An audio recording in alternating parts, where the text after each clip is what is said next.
Hi, Smith. Adrian Smith.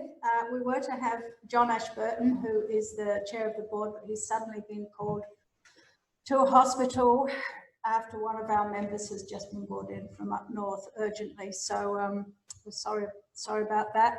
So Adrian, I'd like to introduce him, and he can just come and speak a PKKP statement before we start this. I will say that I'm not going to go over what's gone through the Senate with our Juukan hearing and our submission, because you can read that. And I'm not even going to play the film we made on behalf of PKKP to give the voice of the traditional owners, because you can also go online and see that. And if you haven't, please do, because it does speak what we want to say.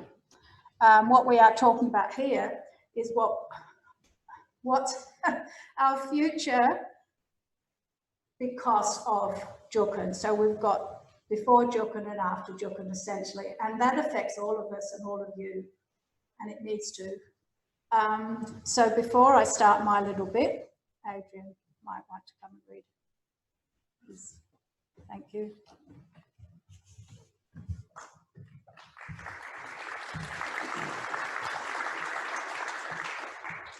Thanks, Dr. Heather. Just a brief statement from our PKKP community members.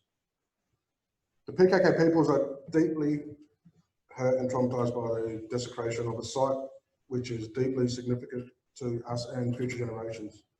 The damage to Juukan Gorge sites is a tragedy not only to the PKK peoples, it is also a tragedy for the combined history of all Australians and indeed humanity as a whole. The rarity of this site demonstrates its values as a record of human development over a period of at least 46,000 years, a record which has now been put at risk. We emphasise that this is a national disaster with international implications. The world is watching us and how we learn from this painful lesson. Our common heritage is at risk. It is in all of our hands to turn this tragedy into an opportunity to create a new future, one which values our legacy and which entrenches it into the value and knowledge systems of future generations. We are deeply concerned that over an extended period, Rio Tinto did not act on our input, nor the input of specialist archaeologists relating to the importance of the Juukan Gorge shelters. We believe that Rio Tinto's compliance mindset is driven by compliance to the law and profit maximisation, and that this is a reflective of the industry as a whole. We believe that history has amply demonstrated that the industrial and mining sector cannot be relied on to attach true value to Indigenous heritage. As such, the primary response should be to change the legislation to strengthen the currently inadequate protections. We believe that the state government of Western Australia could have done more to avoid destruction of the shelters, even within the limitations of the existing legislation. The more rigorous and equitable implementation of the processes mandated by law could have ensured the protection of these critical heritage sites. Thank you.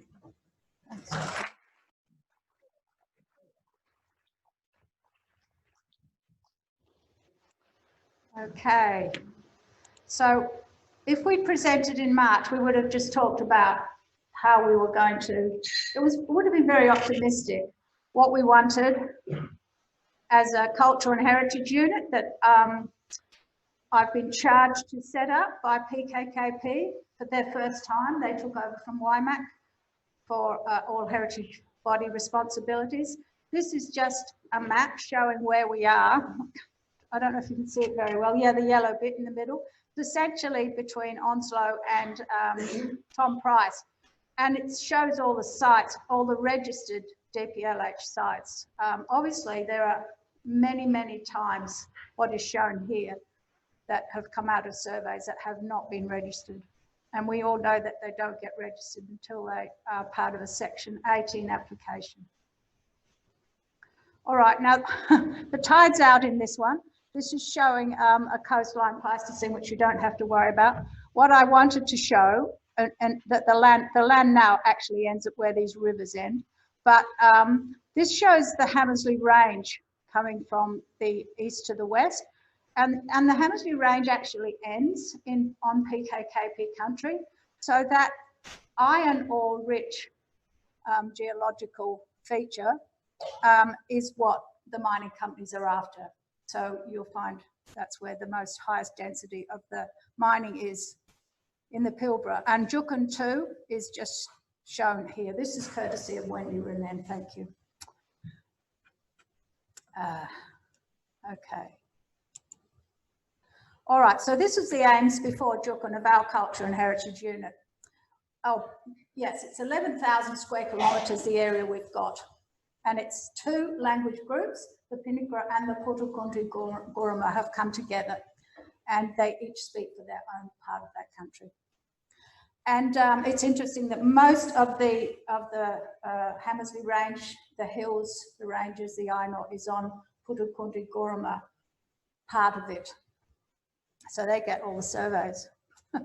So our aim is to protect cultural heritage, including establishing a ranger program, which will be recording and preserving the knowledge base of the Kurrama and Pinikura law culture.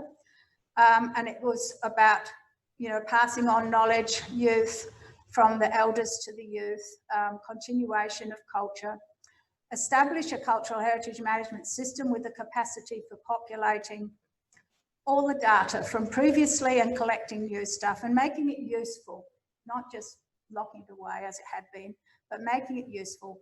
And we were going to do all sorts of things with that. We still will. Establish a cultural centre with research facilities was something that the people said to me they wanted me to set up. Okay. So, setbacks and impossibilities. We know we need to establish a cultural centre on country for TO family visits, the Ranger Group headquarters, cultural programs. There is nothing that people, they can't even access their country right now. Or to visit, to collect data other than in the proponents' surveys. Big mining to the east has shut off all the tracks and the roads. We can't get in. It's no longer accessible by anyone. And the pastoral leaseholders to the west, since he arrived about 20 years ago, he won't let people on. Even though we know that they're native title, they've got native title, that doesn't mean a thing to these guys. And he comes up with a gun if people go there. We're working through this. We're getting, everything's changed. Like I said, we've become, PKKP people are not aggressive. They just like sort of go with the flow until now. And they're different now. So things are changing and will change. And I must say, since we even announced in our submission that we couldn't get on country, we could not get through locked gates, all the gates have been fastened off. Rio Tinto have come back with a land access protocol for us to look at last week. So we'll get there, we'll get somewhere. What's really important, they fought long and hard for native title, like every group does, but they have no exclusive possession of any part of their land, nothing. And it's all been divvied up for mining tenements, which I'll talk a little bit more about in a minute. Pastoral leases are not held by TOs, means that depends on goodwill. I mean, these guys wouldn't even sign the ILUAs when the native title came along. So there's nowhere people can stay and they can't get there. So it's really drastic and serious. So that's a map. You can see that clear bit in the middle. And that is a pastoral lease going across there. There's 3 pastoral leases essentially, 4 or 5, but 3 big ones. And that's UCL, unallocated Crown land, which in theory means that we can actually go and take our rangers out there and do land management. That's our aim. That's what we're going to be doing. That's the only way we can get there and do stuff.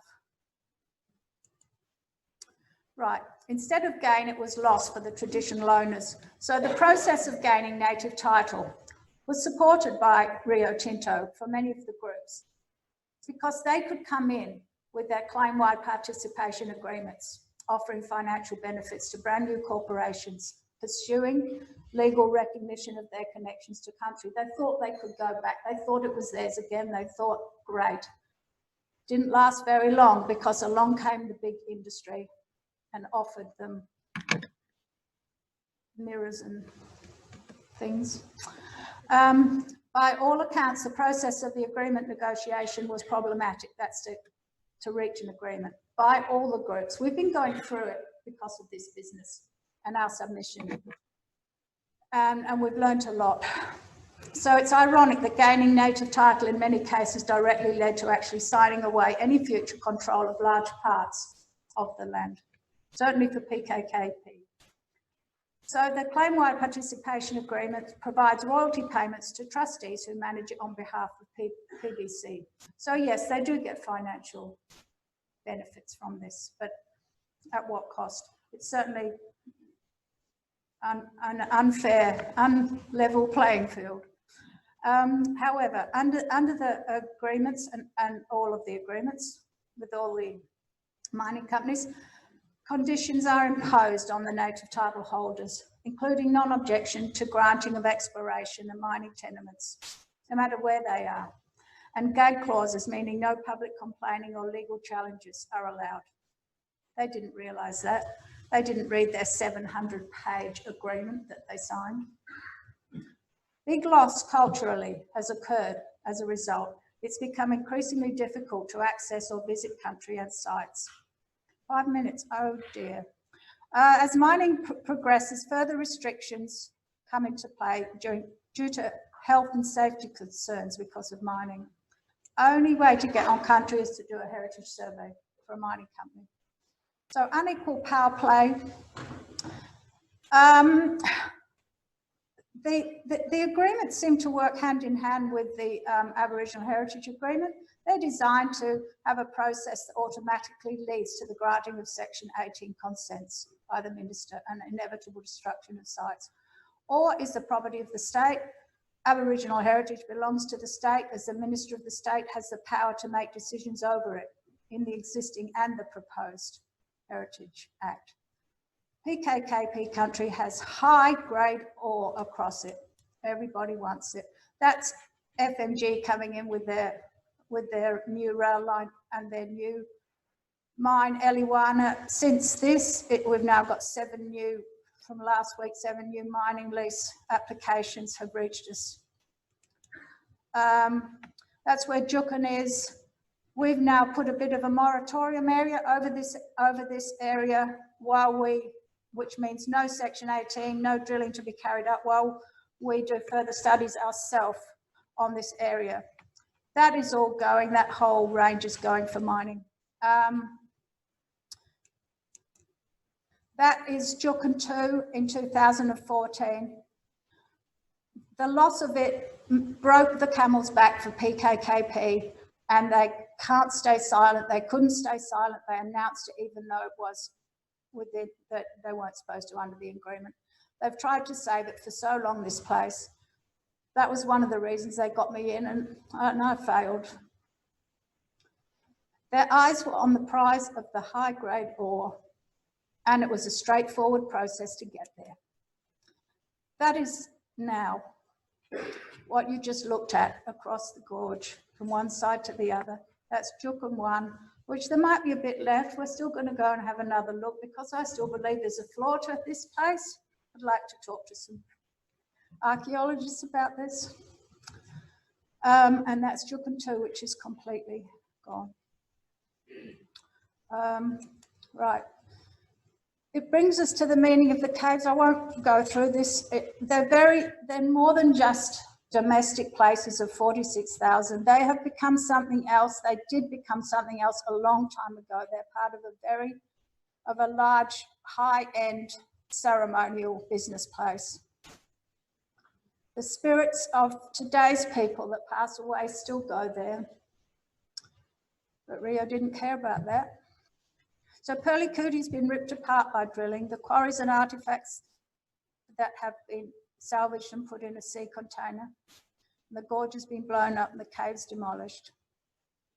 It's going through that week when we found out to when it was done was unbelievably difficult. And we were having meetings with Rio and they were telling us lies and they were still drilling.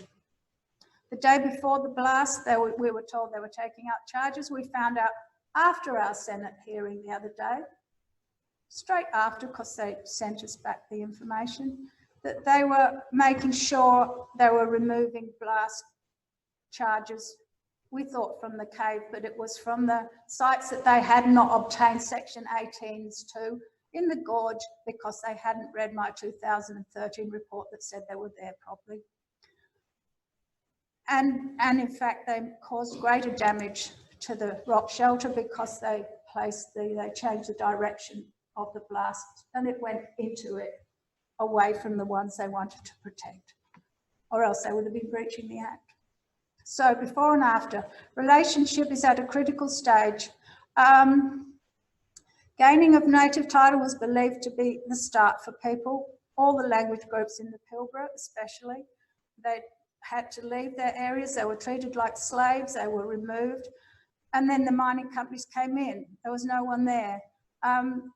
Signing agreements, they thought that they didn't know what was going to happen. It's morally unacceptable. Everything has got to change now. PKKP have a birthright to be allowed on their country, allowed to speak for its protection, allowed to know their children and grandchildren will be following them to speak and care for their country. Last slide. We've shamed Rio Tinto, I believe. Specific issues now face Rio and PKKP due to the nature of the Juukan event. Rio has long said what it stands for. In reality, they've demonstrated a different set of behaviours. Rio will be measured by their performance, not by what they say their performance will be. Trust must be regained, and this will be measured by actions, not words. Any dialogue that now takes place needs to be on equal terms. The TO groups need to be in control of how that discussion is held.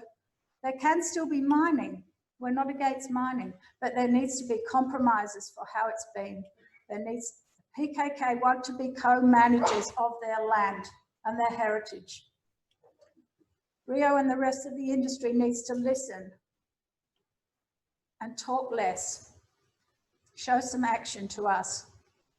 We all of us here, we're all from different aspects of this whole business, whether we're professionals, whether we're from the departments, whether we're from industry.